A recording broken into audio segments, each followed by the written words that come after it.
In a village in India, locals are observing their rice festival. They gather at the temple, each person bringing in their harvested rice and pouring it into a big jar. Somewhere in America, a scientist named Linda Watt is testing some basmati rice grains in her mini lab when she gets a call from her father, Eric. He also works at Mogul with his daughter. He informs his daughter that Mogul is doubling their staff and research budget. Quite exciting news for Linda, as she believes her mom will be proud of her with the rate at which she's going. She and her father work together to successfully perfect a genetically modified form of basmati rice, which is called Rice 9.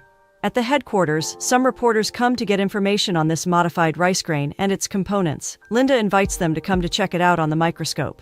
Later that night, the board members at Mogul meet in the conference room to discuss who will be the face of Mogul in India. They need someone who people can believe in and who has the power to melt hardened hearts. Mr. Gurgan, the head of Mogul, leads the meeting, and he goes over each staff one after the other until he finally finds the perfect person who has so much faith in her work. Who else can be better than the creators of the rice? He smiles to himself and soon gets on his feet to meet the father and daughter who are going over some tests in the lab. He informs Linda that she'll be traveling to India on a PR mission the next day, and she will represent their company over there for 3 weeks and sell the product to the locals. The whole thing doesn't sit well with Linda, because she's supposed to be working in the lab, plus she's not a PR person. Her father agrees with her, but Mr. Gurgan tries to convince them about how important India is because without it, there will be no lab. It sounds more like a threat than convincing though. The next day, Linda arrives in the capital of India. The city is quite different from the serene environment she's used to. The noise, crowd, and traffic. India is quite a busy place with lots of people. She gets a cab to take her to the train station. She gets on a train to Bellary, which Gurgan calls the hallowed cradle of basmati rice. In the course of her journey, she sees a local selling tea. Just when she reaches out for the last cup, a stranger by the name of Rajit also reaches for it. However, he lets her have it. A perfect gentleman. She takes a sip, and it's truly as good as Rajit claims the tea is. She soon arrives in the town, and a native by the name of William, accompanied by his mother, comes to pick her up from the terminal. William is expecting to pick up her father, but he still welcomes her, saying he's willing to be her government rep. Meanwhile, Rajit comes out of the train hoping to meet the pretty lady, but he gets disappointed seeing her getting into a car already. They arrive at the house and Linda is welcomed in the traditional Indian style. When it's time for dinner, she experiences a cultural shock. Who knows how many she will still experience? She is served dinner without cutlery, and what's more stunning is that the other people on the table are eating with their hands. William smiles to himself as he tells her that he'll be showing her one of the wonders of the town the next day. Linda declines because she has a lot of slides to prepare. Her statement leaves him in shock.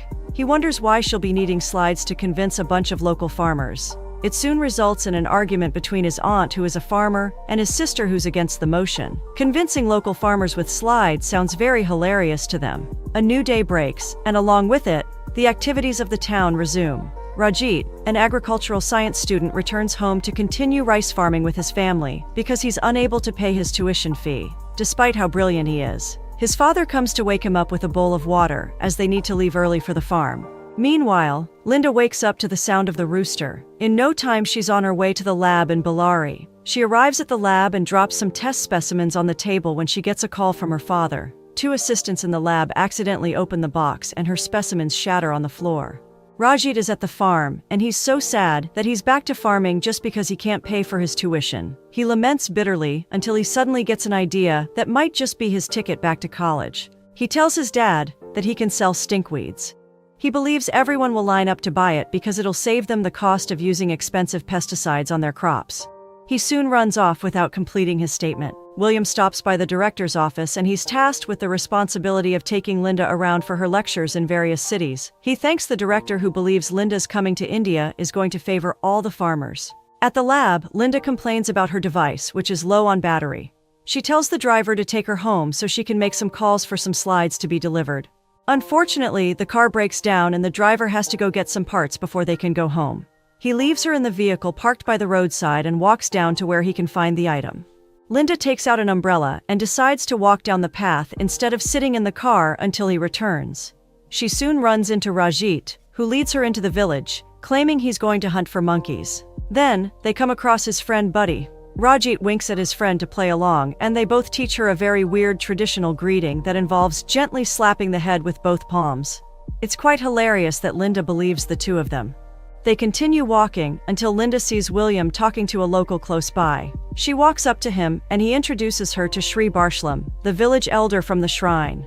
Buddy whispers to her to greet, and immediately Linda greets the man in the way they taught her. Everyone is stunned. Buddy chuckles and casually explains to all that it's a traditional greeting they had taught her. William covers up for her and explains that it's the highest form of greeting where she comes from, even though it's not. They all laugh about it, and William informs her of some activities she will need to participate in. He leads Linda away after the conversation and comes back to warn Buddy and Rajit briefly before joining her. They walk to a dance class where some children are learning the traditional Indian dance. Rajit's sister, Sita, is in charge of the dance class. She welcomes Linda in, and William excuses himself to go attend something at the ministry. Sita invites her to dinner with her family. Hearing the family talk about their son, who is studying agricultural science, makes her eager to meet this young man. She is surprised to see Rajit again. He reminds her that they had met on the train before now. After dinner, they spend the evening with Linda, who plays them a few songs with the guitar. Rajit's father asks her to keep it since someone had left the guitar in their house years back. Later, Linda goes on a stroll with Rajit. They discover that they have a common likeness for weeds. The atmosphere between them gets tense as they come face to face and stare deeply into each other's eyes. They are about to kiss if not for the timely intervention of Aman, the driver. What an unexpected night indeed, a budding romance story. Let's see where it leads. Linda chuckles and bids him good night, but not before she invites him to come check out some rice in her lab. The rest of the family comes to bid her good night as she takes her leave. The next day, William brings some flowers for Linda. The moment she sees him, she quickly throws the flowers out and covers his hair and body with a lab gown to prevent any contamination in her sterile lab. He tries to start a conversation with her, but she seems too busy preparing for her meeting with the farmers in an hour. William decides to take his leave since she's not even listening to him. On his way out, he stumbles upon Rajit, who is carrying a bunch of bananas with him. Rajit enters the lab and Linda instructs him to take the bananas out and cover himself up, but he won't listen. He tries to prove a point that the rice will end up outside in the care of Mother Nature, and Linda is getting exasperated with him. His father soon calls out to him so he can get back to work. Linda asks him to leave his apology bananas on his way outside. She sighs in relief that he won't be contaminating her plants. The farmers soon gather at the lab, and Linda ensures they are well covered from head to toe. The presentation starts, but her slides are not even available, so there's little she can do. She gets on a rough start as the farmer starts complaining and reciting all they've heard about the Rice Nine. She feels frustrated and sits down, wondering what she's even doing here in the first place. Seeing how she looks, the farmers start talking among themselves. They think she's nice and cool. She even ate at a farmer's house and played with a goat, unlike Jeffrey, the previous sales rep, who visited them and ended up sleeping with someone's wife. They give her a chance and warm up to her. They thanked her for the cool hats and slippers she had given them. Linda feels encouraged and decides to continue. She succeeds in convincing the farmers and getting them to like Rice Nine. She even shares some t-shirts with every one of them who attends the meeting. After her class, Rajit comes to meet the farmers in a bid to sell his stinkweed to them. Unfortunately, they refuse to pay him any attention and give him a record of the Rice Nine anthem so he'll listen to it. He feels frustrated and angry at the same time. He wonders why they'll believe a stranger's promise over his, their fellow farmer, and an educated one for that matter. The farmers are quite excited that they will be getting modified rice in exchange for their local basmati rice. They tell Rajit that the Mogul Corporation has given them a date to exchange their rice for the improved Rice Nine. To further infuriate Rajit, they make jest of him until he angrily leaves with his board. Before leaving, he warns them that Mogul does not have their best interest at heart, but they all laugh and mock him. Rajit goes back to continue work at the farm, and Linda comes excited to share the news about her present. Rajit is already pissed, so he takes it out on her and they get into a little argument. Rajit walks out angrily. Linda is equally unhappy with his reaction. She doesn't seem to understand why he's reacting that way. She gets back to the lab and angrily throws away the bunch of bananas he gave her as an apology gift. The next day, Rajit and Buddy try their best to convince the farmers not to sign the contract with Mogul until they've given his stinkweed a trial. The farmers mock him at first, but then, they think there's no rush, as Rajit might just be making some sense. They agreed to have a rice contest after Diwali. The farmers agree among themselves to spread the word among other farmers, so they don't sign the contract until the harvest, when Rajit will have to prove himself. Meanwhile, Linda is still working on her demo crops. Every day, she goes to monitor the growth of rice 9, which was planted on a piece of land. She and Rajit are still not on talking terms, and whenever they run into each other, they go the opposite way. Linda counts down to the day of the exchange, while Rajit counts down to the day after Diwali. A fierce competition, I must say. Let's see who wins. Gurgan gets word that throughout the 12 cities, not a single contract is signed yet, and the exchange day is fast approaching. He doesn't look pleased, but he's got his fingers crossed. William, on the other hand, decides to go over the contract and agreements so he can understand everything in the fine print. He makes a discovery and decides to give a call to Gurgan's office. Evelyn, Gurgan's assistant, tells Gurgan about the call coming from Linda's office. It turns out that it's William on the line, and Gurgan is quite amused with the young man.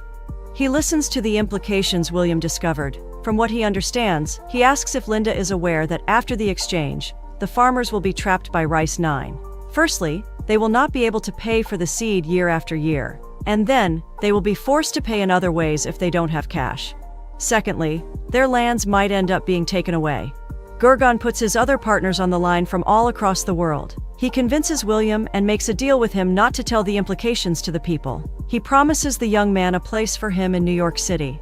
This is the point where greed steps in, and jumping to the opportunity, Williams takes the offer believing it's for their greater good. Gurgan smiles wickedly as he brings the call to an end. With a few days left until Diwali, William is worried that the farmers are not signing. He meets with them to find out what the problem might be, but after seeing Rajit and hearing a few things, he understands what's going on. He goes to the lab to check up on Linda, who is worried sick that only 2 farmers have signed the contract. He calms her down and assures her that the farmers will sign after Diwali because they believe everything is in the stars, so they can only sign after and not before the festive day. He invites her to a dance later in the evening. Unfortunately, she doesn't have any dress that will suit the occasion. She goes to Sita for help and thankfully, she lends her one. She also promises to have Rajit drive her to the venue where everyone is in the spirit of Diwali. Later that night, Sita and Rajit, as well as William and Linda, arrive at the club. Linda sees Rajit getting flustered, unable to dance like the rest of the people. She walks over to where he is sitting by the bar, and not before long, it seems like they finally resolve their issues and they start relating well with each other. Linda confesses her worries about the contract as the farmers are not signing, and she doesn't even know why. Well, Rajit feels a little bit of guilt as he ought to tell her the reason why, but he keeps quiet about it. He asks her for a dance, and after the dance, he decides to spill the truth. Just when he's about to confess to her, a bouncer comes and throws him out for not having a hand stamp. William comes to meet Linda, who is wondering what Rajit might have to say. On their way out, William secretly gives the bouncer a tip for taking care of Rajit right on time. William is not going to watch anyone stand in the way of achieving his goal. The next day turns out to be the day for the contest. Rajit intends to tell Linda the truth and sing her a song his father wrote for his mother, with the hopes that he'll be forgiven. He gets up in search of the paper where his dad had written the song. Thankfully, Sita shows him where to find it. She advises him to skip begging her and just sing the song. She smiles as she can see that her brother is in love. Very early that morning, the farmers harvest Linda's and Rajit's rice and stash them in bags as it's the contest day already. And of course, they have to do the needful. Rajit is busy making preparations on how to seek forgiveness. Meanwhile, Linda walks upon the farmers. She sees the stinkweed, and instantly, she knows what's going on, especially with the bags carrying Rajit's and her name on it. She walks out of them in rage, hoping to find Rajit to confront him. Her father's call stops her midway, and Eric informs her that he's on his way to come cheer her for her big day tomorrow. After the call, she continues on her way with the stinkweed in one hand. The moment she spots Rajit from afar, she picks up a hoe from the farm she's walking through and races towards him with so much anger rushing through her veins. Rajit sees her furiously approaching and runs. She ends up chasing him until they get to her office. They both stop running, seeing the amount of farmers who are queuing to sign the contract. William calls her to congratulate her for succeeding in earning the farmers' trust. One of the farmers apologizes to Rajit. He wishes he could find another way to get back to college. Rajit looks lost and confused, while Linda wonders why his mood suddenly changed, and he's walking away. She goes over to meet him, and they soon settle their fight. They spend the day sightseeing and talking about the beautiful traditional practices of the community. Linda even gives him a free packet of Rice 9 specially for him, and once more, they get into another session of argument over different views on certain things. He takes her to the temple and sings his father's song for her. They get up close in each other's arms. Rajit suddenly stops and asks what she means when she had earlier said it would be a shame for the villagers to stop the tradition where they drop portions of their rice seeds as offerings in the temple. Linda explains that rice 9 is sterile, and the people don't get to plant the rice seeds they harvest. It means they will have to keep buying rice seeds from Mogul every time they plant. It doesn't make sense to Rajit, and he reacts in a way Linda doesn't like, as expected. They get into another fight once more with Linda walking out of him angrily. In situations like this, of course, you should know that William is somewhere hiding and listening to their argument. Rajit finds a way into William's office so he can do some research about this rice 9. He finds out about Mogul's agenda to steal the farmers' lands, and when he innocently brings it to William's attention, William puts him behind bars. He's working hand in hand with the police chief. They frame Rajit and make Linda believe that he's the one who destroyed her greenhouse. Linda believes that the packet of rice 9 seeds she gifted him was removed from the scene as evidence. Well, several days pass and farmers from far and near come to Bellary to exchange their bags of rice for rice 9. Gurgan and his team, including Eric, arrive in the town, and they are all walking around the village when Linda gets an idea. She excuses herself and heads for the station. She makes the officer believe that William is aware of her visit, so he lets her in. She intends to speak with Rajit and find out why he hates her so much. Rajit tries to explain, but she won't let him because she believes he's lying to her. Seeing there's nothing he can do, he calls her back from leaving and tells her to ask the farmers if they know that they will have to buy seeds every year. Linda is hurt by his actions, however. She gives his word a thought. When she gets to where the event is being held, she takes her seat beside Gurgan and asks if the farmers know that they will be buying seeds every year. Do you expect him to tell her the truth? Linda believes him and shrugs it off, as it will be disastrous if the farmers don't. Anyway, it's time for Linda to address the farmers, and as she speaks to them, she recounts her first few days in the town. She thinks Rajit is a crazy guy, and asks if they know that they will be purchasing the rice 9 seeds, so she can further believe that Rajit is crazy. From their reaction, she can tell that they are unaware of it, and they think she's joking or something. Gurgan takes over the mic and tries to shut her off. A few smart farmers instantly know that something is not right. They follow her lead, and the small train of people following her soon increases as they head for the train where their rice is stashed. Unfortunately, Gurgan came fully prepared with a special unit just in case they needed it. One of the officers comes to free Rajit and quickly runs away after declaring that he has no hand in the plot. Meanwhile, Eric cuts the microphone wire. A man needs to stand up for his daughter who might just be in danger. Gurgan takes care of him and puts a call through to William to know if he can depart with the farmers' bags of local rice. Looks like it's time for William to choose between his greed and his loyalty to his country. He looks at the pendant bearing the picture of his parents and tells Gurgan to come. It seems we'll never know what William has up his sleeves because he tells the guys in charge of the train to shut the engines. Linda sees that they cannot go over the armed military men, so she heads back to get the horse that the priest brought to celebrate her success. She gets on the horse and soon catches up with Gurgan, who gets the train rolling, with only Evelyn by his side cheering him on. She gets on the train and unhinges the rice cars. Then, she advises Gurgan to call William and confirm the contracts. Meanwhile, Rajit drives over to the railway train and waits for it. Gurgan calls William to ensure that the contracts are intact, but he hears Eric's voice laughing with William over the phone. Guess what? William chooses to be a patriot. He sets the contracts ablaze with Eric assisting him. Linda rushes over to convince Rajit to get off the track as the train is coming in full speed, but he wouldn't listen. She sees the train approaching, and she knows there's only one way to get Rajit to do as she wants without arguing. She kisses his lips, and the young man loosens up a little. She takes prompt action and pushes both of them off the track, right before the train crushes the vehicle on which they are standing. After the situation is fully under control and the farmers have their basmati rice back, Linda and Rajit get married in the traditional style, and they are joined by the whole village to celebrate, making the occasion very memorable.